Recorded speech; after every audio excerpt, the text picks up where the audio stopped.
Hey guys, how you doing? Let's see if we can go ahead and wrap our head around Immersive Reader from Microsoft. Now remember, this is all for free in your online subscription to Microsoft 365, and it's in the desktop versions as well, but we're going to do everything online.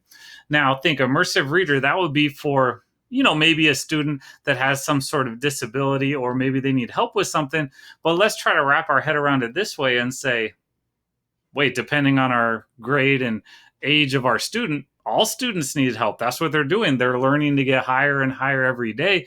So that's what Immersive Reader can help us do. Because think, maybe a beginning reader is like someone who is older with a disability, right? It would align because it's helping scaffold and help them to understand. So let's check it out. Think of it's a reader. So traditionally, it's for someone who wouldn't be able to read the text on their own on the screen. So these are all the features. We'll get to all these features and wrap back around. And I got a little acronym here, FNOW. So FNOW, you're going to remember what these are for. Forms, notebooks, like our OneNote notebook, Outlook, and Word. So we're going to start off with Word because it'll be easiest. So we're in Word. I have something typed up in Word here for us already. Now think a reader is something we want to view. So we go to View tab. So under your View tab, Immersive Reader, we go ahead and click it, and you notice it automatically makes it big. It focuses on there, and it can start just reading for the child right as we go. Maybe it is. So it'll read aloud. Now with our settings down here, female, male voice, 1 time speed, but you could slow it down or speed it up as needed. You could click on a single word and have that word pronounced. So if you don't understand that word, it could totally pronounce it for you, or just read the whole passage. So let's try to wrap our head around how could we use this. An English language learner, they don't understand all the words, they don't pronounce them correctly. Maybe it's a student in speech, they need help with pronunciation.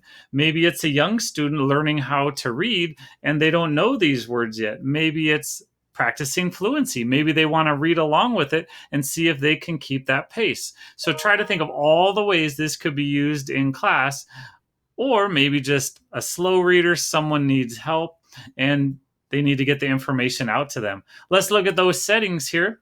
Text size, make it bigger, smaller, self-explanatory. Maybe make that spacing a little bit bigger for them to see. Could check it out a couple different fonts here as needed. Then we have our themes, and we could see different colors. Maybe that's going to help everything out. And formatting, we don't need to worry about that. Let's go ahead and look at our next one. Here's where it can get even more amazing with everything. So turn off our messages. Now, maybe we're trying to learn different types of words. I'm a 6th grade teacher, so even some students still struggling with nouns, verbs, adjectives. Look, it can highlight their writing. Maybe you use this all year long with all of your students. Maybe they even do it on paper and they're using their highlighter. So they always remember, oh, adjectives are green, and they could highlight their adjectives to help them practice. I could click them all on. I could click them off. I could look and say, ooh, I don't use many adjectives when I speak. Maybe I need to work on that, right? Or I don't remember what an adverb is. Maybe I could figure it out by looking. So you could change those colors, do anything you want right there. Now, we could also take it even further. So maybe you're learning syllables and you need to break syllables apart. Maybe directions, instead of the clapping, maybe we'll have it broken up. So maybe it is that spelling activity. You throw your spelling word up there, they split it up into syllables, then you could check, hey, are you right? And they could see if they're correct or not. Let's go to the next one. So reading preferences. We could just focus on one line. Maybe that's the problem. Bring in that focus or a little bit more, or we could just turn it off. You probably saw already that picture dictionary that was on there for us. So let's go ahead and turn off those syllables so it doesn't distract us and those colors. So maybe English language learner, a student, they're like I don't know what a graphist is, right? But then they click on it and they're like, ooh, giraffe. Oh, okay, that makes sense now. And maybe that helps you. And obviously it's not going to have every word, but it is going to try to help you out with different words. And I think that could be good enough for a lot of learners when they're just trying to figure out what that word is. If you've been looking carefully, you already saw that I have it translate to Spanish here. So maybe they are struggling and they don't know what a graphis is. But then when they click on it and they're like, oh, so again, they could have it pronounce it in English or Spanish. They still have that picture dictionary, whether you want it turned on or off.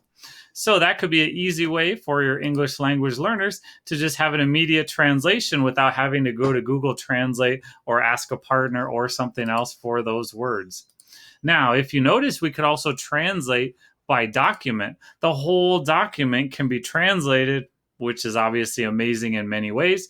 Maybe this would be something we want to help out with parent conferences. Maybe you are sitting with a parent, you don't understand them too well.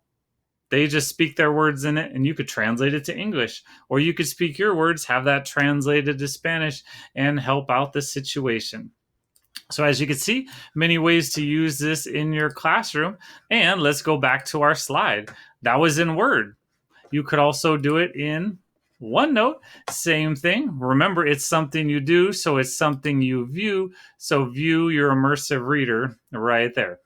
Now let's go back to our slides. For now, you're going to remember all that. Outlook.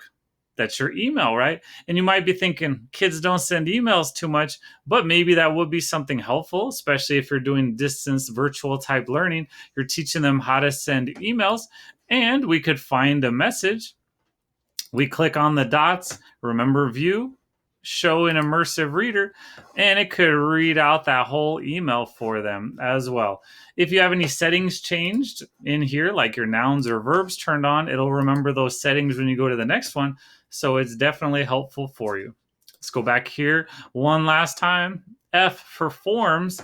It's not going to do too much for forms because there's not many words on forms. But this could be great, especially communicating with a parent, maybe in a different language, and maybe they can't understand what this sentence is. So it's going to have all your little options for you. And really all there is just to click on it to get your immersive reader on each one. So let's preview. So this would be what a parent sees, or a student, when you send out the form. You see there's only one option there. It could see it, you read it, end of question, close the reader to input your answer. So it might not be too helpful on forms, but it might be just enough help for them to read and be able to answer that question. So it reads aloud, it translates, picture dictionary, shows you the type of speech, line focus, changing fonts, changing text size, background colors, everything you could need there in your immersive reader. See you guys later.